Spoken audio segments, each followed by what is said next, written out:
नमस्कार। आज हम एक बहुत ही गहरे और भावनात्मक सफर पर निकल रहे हैं। हम बात करेंगे चंदर की।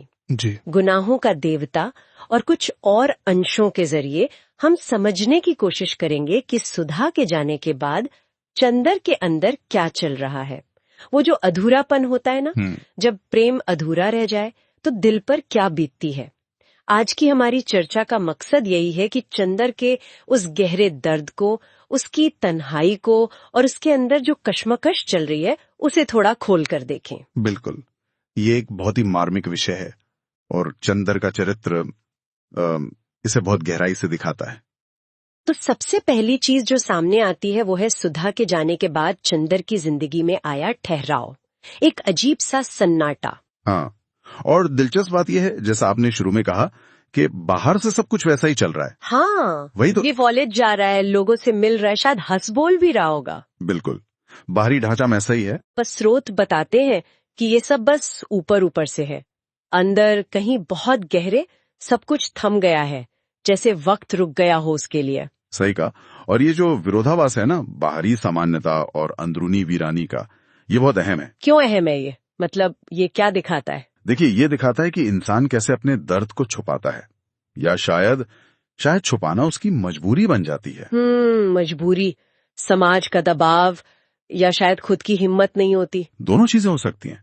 गुनाहों का देवता के संदर्भ में देखें तो वहां सामाजिक दायरे, मान्यताएं, इनका बहुत बड़ा रोल है। अच्छा। चंदर का जो चरित्र है वो शायद ऐसा है कि वो अपने बिखराव को, अपनी इस अंदरूनी टूट फूट को खुलकर जाहिर नहीं कर सकता।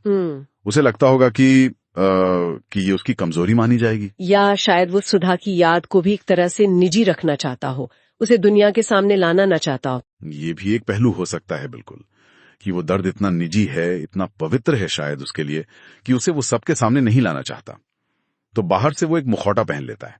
और इस मुखौटे के पीछे सुधा की यादें हैं। वो सिर्फ दिमाग में नहीं है, ऐसा लगता है जैसे वो उसके आसपास हर चीज में समा गई हैं। हाँ, ये बहुत खूबसूरती से बयां किया गया है स्रोतों में। उसका कमरा, उसकी किताबें, मेज, यहां तक कि हवा में भी जैसे सुधा की हंसी गूंजती है या उसकी खुशबू महसूस होती है। तो मतलब सुधा का ना होना भी एक तरह का होना बन गया है। बिल्कुल, बल्कि ज्यादा तीव्र होना। उसकी गैर मौजूदगी जो है वो एक परमानेंट उपस्थिति बन गई है। ये तो बहुत बहुत तकलीफदेह स्थिति है। जी हाँ, क्योंकि ये दिखाता है कि रिश्ता कितना गहरा था, कितना आत्मिक था। ये सिर्फ शारीरिक मौजूदगी का रिश्ता नहीं था। जब कोई इंसान आपकी रूह में बस जाए तो उसके जाने के बाद खालीपन नहीं भरता, बल्कि उसकी गैर मौजूदगी ही सब कुछ पर हावी हो जाती है। वो हर पल आपको उसकी याद दिलाती है। और यही यादें शायद उसे उस अंदरूनी लड़ाई की तरफ धकेलती हैं, वो जो आत्म संघर्ष है उसका। हाँ, वो खुद से ही लड़ रहा है। वो सवाल जो उसे बार बार कचोटते होंगे, क्यों नहीं कहा मैंने, क्यों नहीं रोक लिया। बिल्कुल, ये पछतावा, ये मलाल कि शायद एक मौका था जो उसने गंवा दिया। लेकिन क्या वाकई मौका था? क्या वो कह पाता? क्या समाज उन्हें मिलने देता? ये सवाल भी तो होंगे ना। यही तो असल कश्मकश है। एक तरफ है प्रेम को व्यक्त न कर पाने का दर्द, और दूसरी तरफ है वो कठोर सामाजिक सच्चाई। उसे शायद ये भी लगता होगा कि अगर कह भी देता तो क्या होता, क्या वो उन दीवारों को लांघ पाते। गुनाहों का देवता इसी सामाजिक ताने बाने को बहुत गहराई से दिखाता है। तो ये सिर्फ व्यक्तिगत प्रेम की ट्रेजेडी नहीं है, इसमें समाज का भी एक बड़ा हाथ है। यकीनन, समाज की वो अदृश्य दीवारें, वो मान्यताएं, वो वर्जनाएं, वो चंदर के दर्द को और गहरा बना देती हैं। उसे लगता है कि वो शायद शुरू से ही हारा हुआ था, रास्ता शायद था ही नहीं। और इस एहसास के साथ जीना कि रास्ता था ही नहीं, ये तो और भी ज्यादा तोड़ देता होगा। जी, इसीलिए वो पश्चाताप सिर्फ न कह पाने का नहीं है, बल्कि उस पूरी स्थिति की लाचारी का है। वो खुद को भी दोषी मानता है और शायद हालात को भी। और इस पूरी उथल पुथल को, इस दर्द को वो दुनिया से छुपाने की कोशिश करता है। हाँ, वो कोशिश जारी रखता है, सामान्य दिखने की, दोस्तों से मिलना, हंसी मजाक करना, जैसे कुछ हुआ ही ना हो। बिल्कुल। लेकिन जैसा स्रोतों में इशारा मिलता है, ये कोशिश उसे अंदर से और खोखला कर रही है। वो उन महफिलों में मौजूद होकर भी तन्हा है। उसकी आत्मा कहीं और भटक रही है। हाँ, वो शायद सुधा की यादों में या अपने उसी पश्चाताप में डूबा रहता है, जबकि शरीर दोस्तों के साथ होता है। ये एक तरह का दोहरा जीवन है जो बहुत थकाने वाला होता है। और जब ये दर्द, ये दोहरापन बर्दाश्त से बाहर होने लगता है, तब क्या होता है? तब हम उसमें एक बदलाव देखते हैं, एक तरह का पलायन। पलायन मतलब भागना। हाँ, उस दर्द से, उन यादों से, शायद खुद से भी भागने की कोशिश। स्रोत बताते हैं कि वो शराब का सहारा लेने लगता है। अच्छा। देर रात तक बेवजह सड़कों पर भटकना शुरू कर देता है। ये सब तरीके हैं उस अंदरूनी तकलीफ को भुलाने के या उसे कम करने के। लेकिन क्या ये तरीके काम करते हैं? क्या शराब या अंधेरी रातें उसे सुकून दे पाती हैं? नहीं, असल में ये पलायनवाद समस्या को हल नहीं करता। ये बस उसे कुछ देर के लिए टाल देता है या शायद और उलझा देता है। उलझा देता है? कैसे? देखिए, जब इंसान दर्द से भागने के लिए इन चीजों का सहारा लेता है तो वो अक्सर खुद से और दूर हो जाता है। शराब या नशा उसे अस्थायी राहत दे सकता है, लेकिन होश में आने पर दर्द और ज्यादा चुभता है और फिर उसे खुद से नफरत होने लगती है। खुद से नफरत? क्यों? कि वो इतना कमजोर पड़ गया कि वो अपनी भावनाओं का सामना नहीं कर पा रहा। उसे अपनी पहचान खोने का डर सताने लगता है।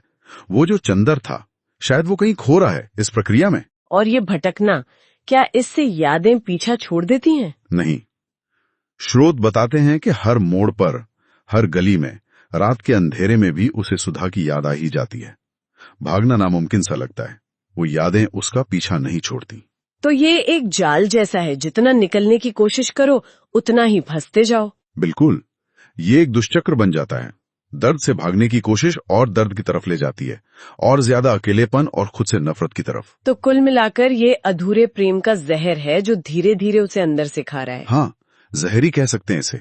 और सबसे दुखद बात यह है कि शायद सुधा अपनी जिंदगी में आगे बढ़ गई है। उसके जीवन में शायद नए रिश्ते, नई खुशियां आ गई हों, लेकिन चंदर उसी एक पल में, उसी अधूरे लम्हे में अटक कर रह गया है। वो उसी आग में जल रहा है। स्रोत उसे अधूरे प्रेम की राख में जलता चंदर कहते हैं। ये राख में जलना क्या है? राख में जलना मतलब वो पूरी तरह भस्म भी नहीं हुआ है, लेकिन जीवित भी नहीं है। वो रोज थोड़ा थोड़ा टूट रहा है, रोज बिखर रहा है। आग बुझ चुकी है पर उसकी तपिश बाकी है जो उसे अंदर ही अंदर जला रही है। एक धीमी मौत जैसा। हाँ, एक तरह की भावनात्मक मौत। उसका अस्तित्व ही जैसे सवालों के घेरे में आ गया है। तो ये सारी चर्चा, ये चंदर की कहानी हमें क्या बताती है? इसका निचोड़ क्या है? मेरे ख्याल में इसका निचोड़ ये है कि कैसे अनकहा प्रेम, व्यक्त ना की गई भावनाएं और साथ में सामाजिक दबाव, ये सब मिलकर किसी इंसान के वजूद को, उसके अस्तित्व को कितनी गहराई तक हिला सकते हैं। ये सिर्फ एक प्रेम कहानी का दुखद अंत नहीं है। ये दिखाता है कि कैसे इंसान अंदर से टूट सकता है, बिखर सकता है, अपनी पहचान तक खो सकता है जब उसे अपनी भावनाओं को व्यक्त करने या जीने का मौका नहीं मिलता। ये उसके अंदरूनी विघटन की एक तस्वीर है। बिल्कुल, उसके अस्तित्व का संकट है ये। वो जी रहा है पर जीने का मकसद या वो पहले वाली बात, वो शायद खत्म हो गई है। और जैसा कि स्रोतों में दिखाया गया है, ये एक बहुत ही अकेला सफर है। हाँ, बहुत अकेला, क्योंकि इस दर्द को वो किसी से बांट भी नहीं पा रहा है पूरी तरह। तो यहाँ पर एक सवाल शायद सोचने के लिए रह जाता है हम सब के लिए, जी। कि ये जो अनुभव है चंदर का, ये अधूरे प्रेम की आग, ये जो राख में जलना है, क्या ये उसे पूरी तरह खत्म कर देगा, उसे भस्म कर देगा? ये एक बड़ा सवाल है। या फिर क्या इसी राख से, इसी अनुभव की गहराई से वो एक नए रूप में उभरेगा, शायद ज्यादा परिपक्व, ज्यादा गहरी समझ के साथ? ये मुमकिन है। कभी कभी ऐसी गहरी चोटें इंसान को बदल देती हैं। वो या तो पूरी तरह टूट जाता है, या फिर ज्यादा मजबूत होकर निकलता है। हाँ, या फिर ज्यादा संवेदनशील, दुनिया को और खुद को एक अलग नजरिए से देखने वाला बन जाता है। लेकिन ये सफर आसान नहीं होता। बिल्कुल नहीं।